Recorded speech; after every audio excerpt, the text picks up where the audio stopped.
Hello. Hello. So excited. Hello. Um, welcome. Um, I have to tell you, I am totally fangirling right now. This is the highlight of my entire year. Oh my God. So first of all, I just want to thank you both so much for joining me. Um, Welcome everyone that's tuning in. My name is James Rowland. I'm an associate on the account management team here at Influential. We are a data-driven influencer marketing platform powered by IBM Watson that marries the art of influencer content with the science of custom audiences targeting to drive conversions. Very fancy stuff, but let's get to the good stuff. I am pleased to have the privilege to speak with both Ty and Tyshon today. Tyshon is a model, podcaster, and comedian, as well as an all-around content creator who wears many hats and turns many heads. A, Uh, a I love that introduction. Thank you. fashionably fearless risk taker. He stands out of the pack and matches his bold personality to his liberated sense of style, embraces authenticity and openness as a LGBTQ plus influencer, making a positive impact on social media and in broader communities. I also have Ty Deran, a non-binary actor, singer, content creator committed to creating entertaining, educational, and queer-affirming content. We love this. Ty's journey back to self, catalyzed by the pandemic, has led them to use their voice to encourage all folks to see themselves beyond society's rules and expectations, to honor the infinity within us, and to love ourselves as we are, not just as the world expects us to be. Wow. Love that introduction. I had to. Obviously, you both can do better introductions, so I'm going to pass it over to you. Give us the tea. Where are the lies? What is the truth? Who are you? Yes. Wow. Do you want to go first? You go ahead. You start. Okay, cool. Hi, I'm Tyshon. I'm a content creator for all platforms, TikTok, Instagram, all that good jazz. And I would say my introduction, like, of who I am as a person on social media is just like a creative person that honestly just try to, make people's day. That's like something that I really love. I like interacting with my followers and just like trying to be a voice for my people, because I know that there's a lot of creators when I started social media that it was not that diverse. If I'm being honest, it wasn't like a very like open place. I felt like when I started, and I feel like as time is going on, I'm seeing such a like wide audience on TikTok itself, and I'm so grateful to be a part of that. And yeah, like it's just an amazing opportunity that I get to have a platform and be able to, shine light on making people's day and talking about, certain things sometimes. So yeah. Beautiful. Yeah, I so resonate with that. I'm Ty. My pronouns are they and she. And yeah, I definitely feel that gratitude and also the responsibility of being in a position of influence. I don't know if I really intentionally fell into, maybe subconsciously, but fell into this role. But I felt like it started out as me just like playing around on TikTok, and then like as I started going on live and people, young queer people started asking me questions, I started to realize that I had answers, not just for them but for me. And I realized the more that I would answer their questions, the more that I would find answers for myself. And so my social media has very much become that, a place where I get to explore and speak towards the things that are coming up for me in my journey, which feels like the journey back to myself. And the more that I speak truth to my experience, the more I realize that like I have the privilege to act as a mirror for people, and people are able to see themselves reflected in me, in my words. And yeah, that is my goal always, to just speak truth to my experience. And I know if it's true for me, then it's going to be true for at least one other person. Yes. Ty, I think that is truly just like hit like so many truths for me. And I think for so many LGBTQ plus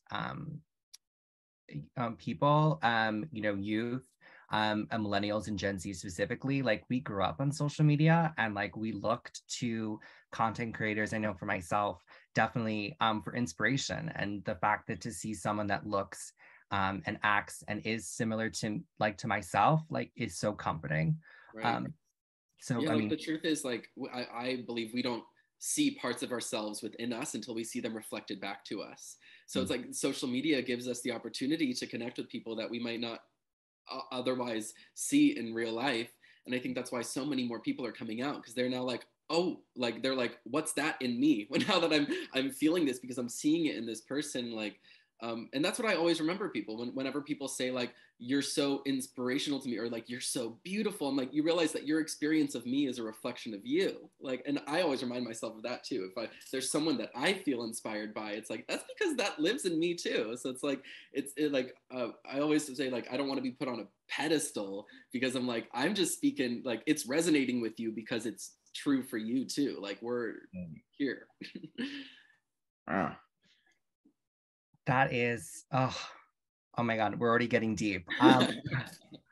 Well, first of all, I want to start Happy Pride. My first question for you both is like, what are you most excited for this month? Have we done anything to celebrate? Oh, child. Okay. I have not even been to Pride. So that's like my goal to go to this year.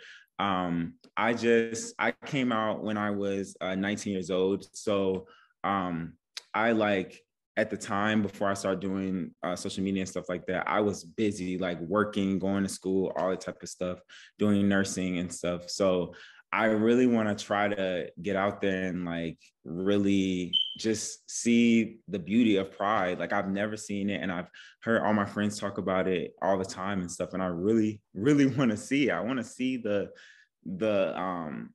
I want to see the diversity. I want to see the love. I want to see the appreciation of everyone and stuff like that. So only thing I've done that I can say is me and my boyfriend, we had a Pride picnic, and we invited all of our friends over, and it was honestly, we had a color picnic. Like we picked everybody colors, and it was just really cute. I was red, and Dennis was blue, and you know, we got to wear like the colors, and we brought like the matching foods and stuff. So it was just that's what I've done so far, but it's been pretty fun.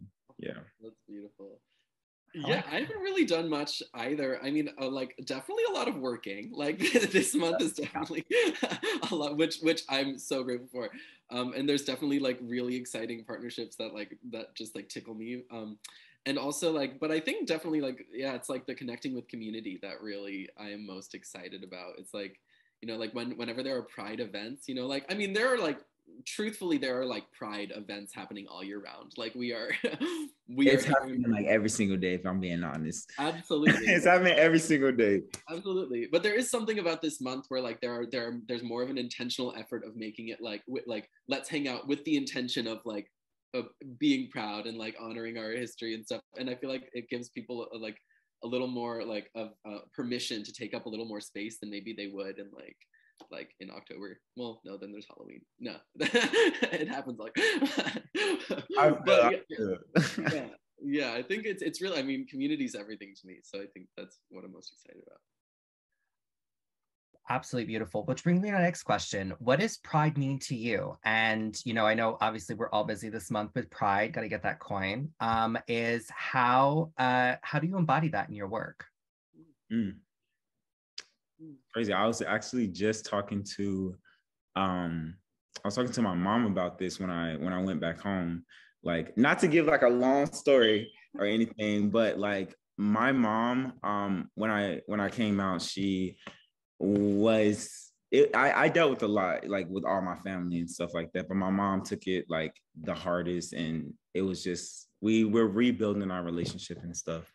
And you know, I would say like with me, I'm a comedy person, and I talk about that a lot in my content, but I will say that there has been some moments where I will go live and I will get questions about, you know, people asking me, Tyshon, like, how can I come out to my family, or how can I like be an ally, or how can I just like help out in any type of way? And I would say that's why I really, really, truly appreciate this month, because that's when a lot of brands are just like, you know, what can we do, or how can, you know, we find these influencers to get more people educated? Because I'm being honest, like I'm still getting educated on everything. Like I'm still getting educated every day on certain things. Like there's certain stuff obviously I know, but there's certain things that even I need to get educated on, and I'm trying. So I would say like this month, like in my content, like I feel like me talking to my followers and going live and answering those questions that people really don't know about. Like people really still have so many questions that are not getting answered, because it's still, I would like to say like the older generation, they're trying, but I would like to say like they don't know how to really talk to their kids who are really trying to figure out themselves or their gender, or just like figuring out like, oh, my friend's saying that they're this or that. Like it's just, honestly, I feel like this month I'm really educating myself on more stuff, just so I can like talk to my followers and really, you know, let them know the love and the power behind this month and stuff. So I've really just been trying to educate myself. And then when I go live, like I do like have those conversations with my followers if they have any type of questions or resources. Like I recently did a YouTube video where like, child, everybody know I'm gay or whatever, but like I just had I never really fully said it to my little sister. And, you know, I made a YouTube video just talking about that. And I let people know, like, I didn't just do this for views and clicks. I wanted to also talk about like, hey, if anybody want to educate themselves, there's links in my bio on my YouTube where you can like really, you know, look at some of these organizations or some of these charities that are really trying to help. Sorry, I'm choking.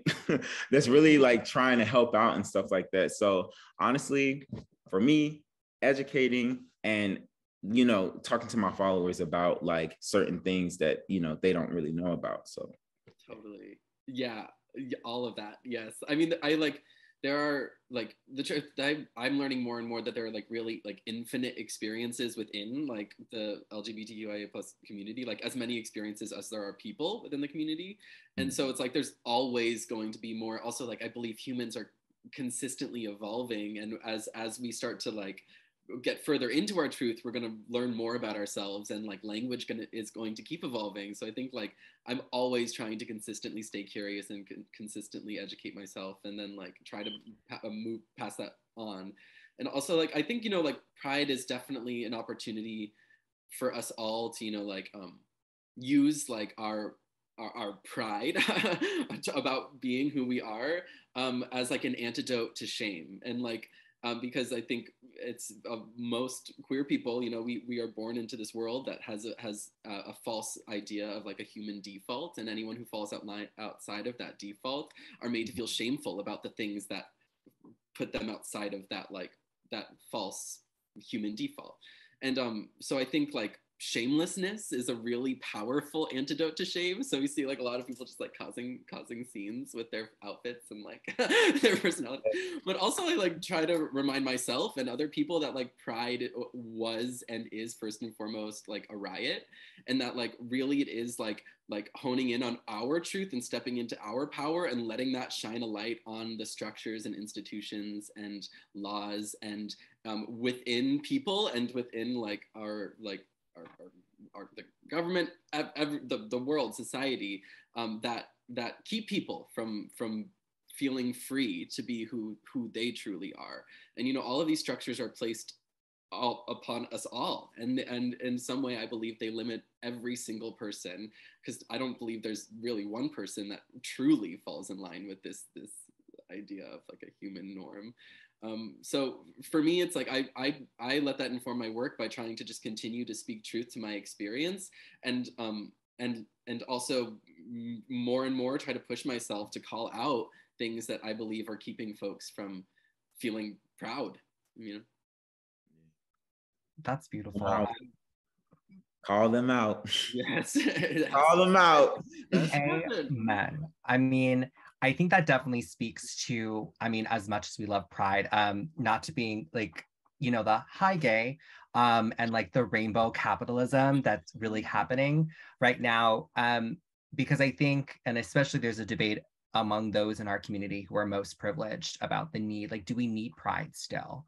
I definitely think we do, because I think it's a reminder of how much, especially politically, that's happening, with, Don't Say Gay in Florida, anti-trans legislation in Texas, that we definitely need it more than ever as a statement, not just a celebration and parties and fun times, but a kind of a testament to our right to exist. Yes. And I think a lot of brands, especially, have been trying to hop on the bandwagon, whether for personal or, political or other reasons, whether, especially with pride sentiment and celebrating our community.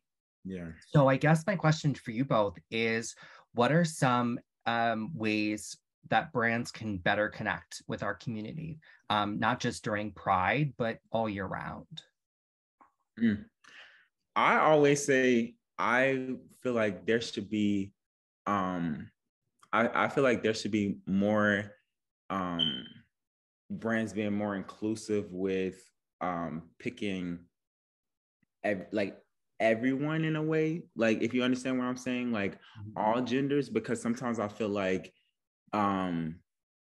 there's sometimes, like, I'm gonna just say how it is. Sometimes it's just a bunch of white gays, and it's like, okay, there can be more. There could be a trans girl, there could be a non-binary person, there could be a Black queer person. It doesn't matter. Like, I feel like brands can be a little bit more inclusive with that, because sometimes, like, I'll look at a certain brand, or they'll have a certain poster up, and I'll be like, damn, like, I know I'm not little anymore, but sometimes I feel like I still look at certain things and be like, I don't see myself. I feel like brands, they're getting a little bit more better at it, but I feel like it's 2022. Like, it's about time for brands to just be like, how can we be more inclusive, not just with races, but just like with all genders? Because I feel like that's something that hasn't really been tapped in. I feel like it's getting tapped in just a little bit, but not really a lot, if I'm being, like, completely honest. Yeah, I definitely hear that, like, it is very clear that, like, the folks who hold the closest proximity to privilege are the people who always end up, like, at the forefront of movements or receiving the benefits of the movement first. And so, like, I definitely think, like, being, like, folks being more inclusive about being intentional about, like, representing, like, all people within our community. And also, I think the question of, like, how to do that is by having folks who, those people, not just as the face of the brand, but also making the decisions. Because like, because once the question in these rooms shifts from what do they need to what do we need, then that's how we know then our community will be represented authentically. Because, for me as a content creator, I can only ever speak towards my experience. I can never speak towards my community as a whole. But I know the more specific I get about myself, then it ends up educating people about my experience, and then others who share my experience. So if there are people in the room who are saying, this is what me as a member of this community can tell that I need, based on what I personally need, and also what my friends need, and what like we know more than anyone else what we need. We know how I believe that the people who are being represented deserve to decide how we are represented. So I think making sure that people are not just on the billboards, but also in the rooms designing. But that also goes into, like, are the brands sometimes asking those creators, like, do you feel like we're representing it correctly? Like, anything that a brand is representing, I feel like if they were to ask their creators and stuff like that, would they honestly listen? I feel like that's a really important question, because I feel like I'm not saying all brands, like, there's some brands out there that obviously, like, they'll ask and be like, we want to make sure everybody feel like this is represented correctly. But then there's some brands that ask, but are they really truly caring about it? Because at the end of the day, they getting a check, but are they really trying to, you know, make sure everybody feel good and everyone feels represented and stuff. Because, child, we've been dealing with this for, you know, shit, a long ass time, if I'm being honest, just like with being more inclusive with everything. So yeah, and then like I think um you know, visibility is so important, and also, you know, I've learned so much from community of learning that like visibility without power leads to violence. So if we're just being thrown up on billboards without having the support and movement and money being put towards our like our liberation and our rights, then that's going to put us in danger. So I think brands being really intentional of how can we not just make an impact by representing this community, but how can we serve this community, not just through visibility, but through money and action. yeah, no, I 100%, I agree. I agree. I have to say, just listening to both, it's just so affirming to hear the fact is like the same sentiment as far as like here, and as of course my groups of friends, about ending the kind of like the, not the commercialization of our identities for like profit, but also like we want to share in the pot too. You know, we want the power, you know, we want to have the social, political, and economic currency that, you know, these power hands have. And I think that brings me to my next question, is that when brands come to you with creative, you know, how do you decide, you know, between staying authentic and aligning with what the direction is? Like, can you walk me through that process? Totally. I mean, it depends. Like if the brand is really willing to listen to what you have to say, because I'm blunt. I'm gonna tell you how it is. If I'm being 100%, I'm not that person that really sugarcoat anything. So I feel like it depends on how open the brand is to really listening to what you say. I personally, I'm really trying to think. I don't think I have had a brand come to me and been like, hey, how can we like help out in this way, or what do you think that we can do this way? When the day come, I'm gonna be preaching that, and I'm gonna be, you know, shouting them out and being like, thank you so much for doing that. But I haven't had that yet. I don't know, have you? Yeah, no, I mean, I think I will only accept like partnerships where it feels like I really can authentically speak towards the brand and also the brief. And I find that like the most successful partnerships that I have are when like the brief isn't necessarily brand centered, but it falls like within the messaging or the mission of the brand, and it includes the products. But like I always make sure that every partnership, every sponsored post that I do provides something to my followers, not that isn't just the brand or a product. You know, that like if I'm showing like how can they use this product, that if they don't have this product they can also use, you know, and like how can I provide a resource or a perspective that has helped me, and that is actually honest. Like I'm never gonna say, I can't lie to people, like especially like I just like it just like would tear me apart. So it's like I'm always like thinking, if I'm reading the brief, I'm thinking like, what are some like lessons that I'm learning right now, or like what is like some like makeup thing that I'm trying out recently that I'd like to share with people. And you know, so I think making sure that it's like actually something that's relevant to my life at the moment, then that's how I make sure that I'm like speaking authentically. And typically, like I feel like a huge like, I mean, ever since I've entered the space, which hasn't been even that long, I feel like there has been a huge like desire for just authenticity, and so many brands are giving free reign to just create what you, because they acknowledge that we know what our followers want and need more than they could.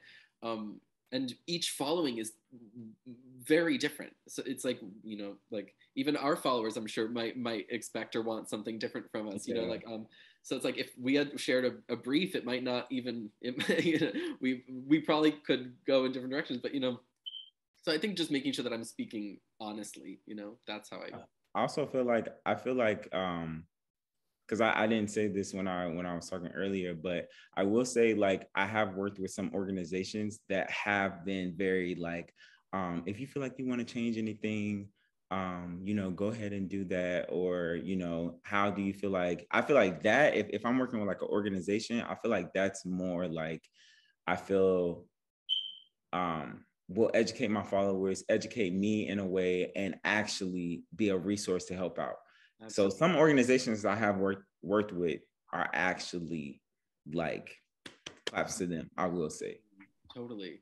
Yeah, and I think that's something that I also am very passionate about. Like, I like, especially during Pride, try to make sure that like the partnerships that I'm working with are also giving back in some way, and in a big way. You know, then that makes me feel like definitely more proud to share my partnership with them, because I know they're doing the work.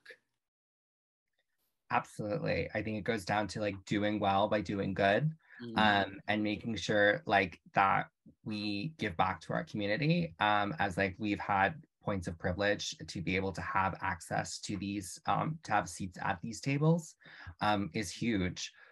Ty, you brought up about creative brief and about like a following and what speaks. And I would like to ask, do you think that there's like certain platforms lend more to the ability as you as a creator to be more authentic? Yeah, like certain like social media platforms like Instagram versus TikTok. Yeah, honestly, I think that like I think the core of the authenticity is pretty. I aim to be very consistent throughout platforms. It's just like the delivery that shifts. Like, you know, like I feel like Instagram is definitely more like curated, and TikTok it does better if it looks like you just picked up your phone in the middle of the day. So like I try to speak truth, but I always try to speak truth, but sometimes it's like the delivery will shift. Like on Instagram, it might be a little more scripted. On TikTok, it might be like, you know what I'm thinking about that? You know what I'm saying? So like, I feel it that way. You know, yeah, that's what I think. Tyshon, to you as well, like, do you find like TikTok versus YouTube versus Instagram is more, allows you to be more authentic, allows you to like, are you more, do you feel more free to be more like, I guess, yourself on one platform versus the other? I mean, I feel like in a way sometimes, like, because I see a lot of my friends who like speak on certain subjects and it doesn't get as you would say pushed than their like normal content where they're just like goofing around and stuff like that. But I feel like if you're looking at it from a number base or more of a like educational space, like I feel like on all platforms you should be able to say what you want to say and not really care about, like, obviously sometimes you're like, I worked hard on this, I really would love for this to get pushed, but sometimes I don't know, I feel like I've been doing this for a while where certain things I say, I know it's not going to get like, you know, like a post of me doing something crazy getting 1 million likes versus a post where I'm talking about something educational getting like 3,000-4,000 likes. But it's like, it's honestly like on all platforms, you can say what you want to say. And it's like, whoever listens, whoever's all those people that saw that, just think about like, wow, I just impacted, you know, shit, if one person liked it, it's like, man, I just impacted one person. But you know, it's cool. Like, long as you get that message out how you want to get that message out, I feel like it doesn't matter which platform it is. Like, you can honestly be honest on all. Yeah. I also like think I've been making this shift too on social media mostly to help me release my attachment to like numbers, because it's so inconsistent and out of like let it go, really, that like I'm really chasing like quality over quantity. You know, like if I have a video where I'm speaking about something that's deeply personal or that might be like confronting for a lot of people to hear, like if that has like 3,000 or 4,000 likes and is not doing as well as other things where I'm like being silly and or like looking hot, and then like, but if those 3,000 and 4,000 people like have been truly moved by what I said, like that impact like on a deeper level perhaps is greater than if it got, and then it like a silly video that got like like a million. Yeah. But it's always, I will say, it's always good though when you do talk about something that's really important and it get pushed, because it's like, that's great that, you know, people who don't follow you are educated on those things. So absolutely. Absolutely, guys. And this is why I follow you both, because I love the authenticity every time I'm on your channels. Doesn't matter if it's TikTok, Instagram, the content is always spot on. And I feel like I can definitely like live in my authentic self every time I scroll past your content. So I really appreciate you guys sharing your perspectives. Tyshon, of course, you keeping it real per usual. And Ty, you, of course, just being a baddie, whether it's, you know, on this Zoom call or in your content. I just genuinely appreciate the mind share that you guys bring to these conversations. So thank you so much. And James, you did that. You did that. You are a great moderator for this session and absolutely love your conversation here. Thanks, friends. Thank you. thanks for having us. Bye, guys. Thank you. Have a good one.